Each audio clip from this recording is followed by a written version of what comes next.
Welcome to Speak English Podcast with Rory and Alex. Have you ever had that moment, where you've studied a language for years, you feel like you've got the grammar The down? flashcards, yeah. Exactly, all the flashcards. But then you walk into a coffee shop or a party and you freeze. The dreaded freeze. Oh, it happens to the best of us. It's like there's this massive, frustrating canyon between textbook English and actually, functioning as a human being in the real world. Right.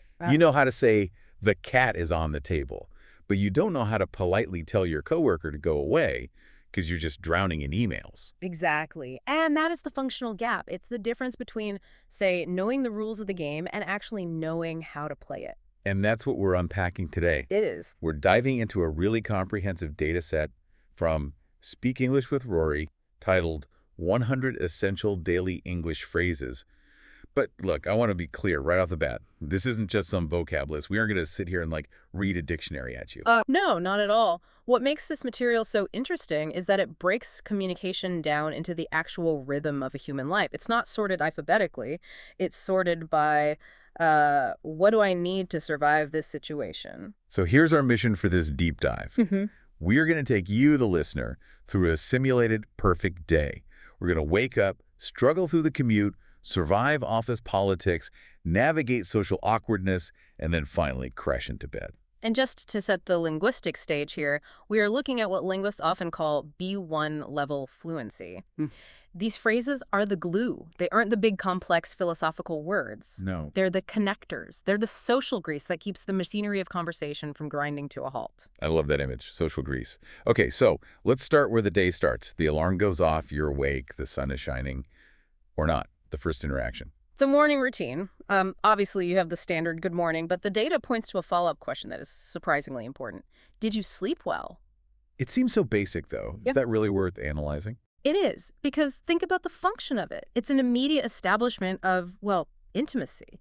You don't ask your bus driver if they slept well. Right. You ask someone you care about. It signals, I am interested in your physical state. Okay, fair enough. But then we hit what I think is the most relatable phrase in the entire morning section. The data highlights, I need coffee first. Ah, yes. The caffeine barrier. To me, this isn't just a statement of fact. It feels more like a warning shot. Oh, it's absolutely a boundary-setting mechanism.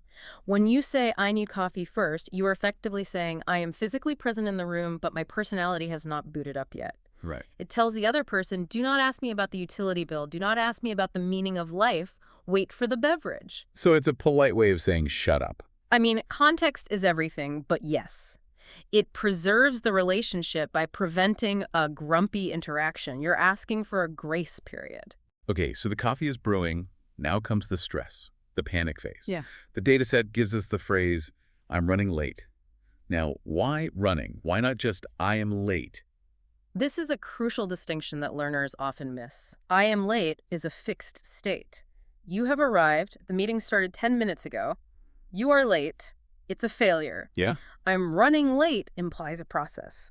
You are currently behind schedule, but you are in motion. So it's about managing. Expectations. Precisely. If you text someone, I'm running late, you are warning them before the failure happens. It shows you respect their time, even though you're failing to meet it. And usually while you're running late, you're shouting the other universal morning phrase, have you seen my keys? Or the phone, or the wallet, yeah. But notice the phrasing there. It's not where are my keys, it's have you seen my keys? That is a subtle psychological shift, isn't it? Where are my keys is a question for the universe. Have you seen my keys recruits a search party. Right. It shares the burden of your disorganization with everyone else in the house. Honey, I lost my keys is an admission of guilt. Have you seen my keys implies maybe they moved them. Exactly. It spreads the blame. Okay, keys found. We're out the door. We're hitting the commute. And here is where we find the most common lie in the English language. The text lists, I'm on my way. The great social lie. Be honest. How often do you say, I'm on my way, when you were arguably not even wearing pants yet? I plead the fifth. But functionally, I'm on my way doesn't necessarily mean I am in the car. It means the intent to travel has been initiated. Okay. It's a comfort phrase to reassure the person waiting that you haven't forgotten them. And if you're actually moving, but not moving fast enough, you have the ultimate excuse. I'm stuck in traffic. Stuck is the operative word. It implies you are a victim. If you say, I drove slowly, it's your fault. If you are stuck in traffic, it is the city's fault. It absolves you. It absolves you of all responsibility for your lateness. We also have the logistics of time. The phrase, it takes 30 minutes. This trips up so many learners. In many languages, you might say, the time is 30 minutes, or it needs 30 minutes. But in English, the journey takes the time. It consumes it. Before we hit the office, we have one critical stop, the coffee shop. We mentioned the caffeine barrier, but the transaction itself has a trap. The to-go versus for here distinction. This is a high anxiety moment for non-natives. I've seen people panic and say take away, which, works in the UK or Australia, but in North America, to go is the rhythm. It seems so minor, but if you get it wrong, the barista looks at you funny, the line stops moving. It creates friction, and that's the whole point of fluency reducing friction. To go tells the barista instantly, paper cup, lid, bag, it dictates the entire workflow. Okay, we are caffeinated, we are on our way, and we finally walk into the office. We're entering the workday ecosystem. The language here, it shifts, doesn't it? It's less intimate, more transactional. Definitely. It becomes about professionalism and time management. You walk in, you see a colleague. The standard greeting is, how's it going? Now, this is a trap. How's it going? Looks like a question. But in an office, it is what we call phatic communication. The heck? It means it serves a social function, not an informational one. It's basically a vocal wave. They are acknowledging your existence. They do not want to hear about your back pain or your existential dread. So the correct answer is just, good, thanks. You. Exactly. Keep it moving. All right, let's talk about office power moves. The data set lists, I'll get back to you. Oh, this is a double-edged sword. On one hand, it's brilliant. You don't know the answer, but you don't want to look incompetent by saying, I don't know. So you say, I'll get back to you. It sounds organized. It sounds deliberate. But it's a promise. If you say, I'll get back to you, and then you don't, you've broken a contract. You lose trust instantly. It's a phrase you have to use with caution. what about when the work is just piling up? You can't breathe. The source gives us, I'm swamped. I love the imagery here. Swamped. It's not just busy. Dizzy is a calendar state. Yeah. Swamped is an environmental disaster. You are in a bog, stuck in the mud of your tasks. It evokes sympathy, right? Busy sounds like you're important. Swamped sounds like you need a lifeline. And that leads to the negotiation phrases. If someone tries to toss another rock into your swamp, you ask, can this wait? Which is a polite way of asking for permission to ignore them. Correct. And if the deadline is looming, you use the phrase, can we push the deadline? Why push? Well, push implies moving it forward in time away from the present. It sounds proactive. You aren't missing the deadline. That's a failure. You are pushing it. That's a management decision. Corporate judo. I love it. Right. Okay, lunchtime. The phrase here is, do you want to grab lunch? Not eat lunch. Grab. The speed is key here. Grab implies casual, quick, low stakes. If I say, do you want to have lunch with me? That sounds a bit formal. A little bit, yeah. Maybe a date, maybe a performance review. Let's grab lunch means we are going to get a sandwich. Maybe talk about work, maybe not, and be back in 45 minutes. And then comes the bill, the check. The geography test. In the US, you ask for the check. In the UK, it's the bill. Using the wrong one isn't a disaster, but using the right one signals you are, part of the local tribe. Fast forward to 5:00 p.m. You're done. You say, I'm wrapping up. Like a gift. Tying a bow on the day, it implies a tidy conclusion, not just stopping in the middle of a sentence. So, laptop closed, you've survived the office. Now, the texture of the day changes completely. We're entering the social zone. And honestly, this is where a lot of learners struggle the most. The office has rules. Socializing is chaos. The core activity here is hanging out. Do you want to hang out? It's such a unique English concept. It implies unstructured time. We aren't necessarily doing anything. Right, we're just sharing space. Exactly. And when you want to know if someone is free to hang out, you ask, what are you up to? It's the low-pressure inquiry. It's softer than what are you doing? It allows the other person to say, not much, or I'm busy, without feeling interrogated. Now, I want to spend a minute on a specific phrase because I think it confuses everyone. The permission structure. Do you mind if I... Oh, the logic track. Let's role play this. If I ask you, do you mind if I open the window? And you are okay with it. What do you say? I say, not at all. See, my brain hears not. And I think, no, stop. Right, but you have to parse the grammar. You asked, do you mind? Meaning, does this bother you? I am saying, no, it does not bother me. So not at all actually means, yes, go ahead. That is linguistic gymnastics. It is! A simple go ahead works too, but not at all is the polite standard. And if you do mind, if you don't want me to open the window. You can't just say, yes, I mind. That's too aggressive. You use the phrase, I'd prefer if you didn't. I'd prefer if you didn't. It's so soft, but it's a brick wall. It frames the rejection as a personal preference rather than a command. It's very hard to argue with someone's preference without looking like a jerk. Sometimes, though, you just can't make the social event at all. You have to bail. The phrase is, I can't make it. Notice it's not, I don't want to come. It's, I can't make it.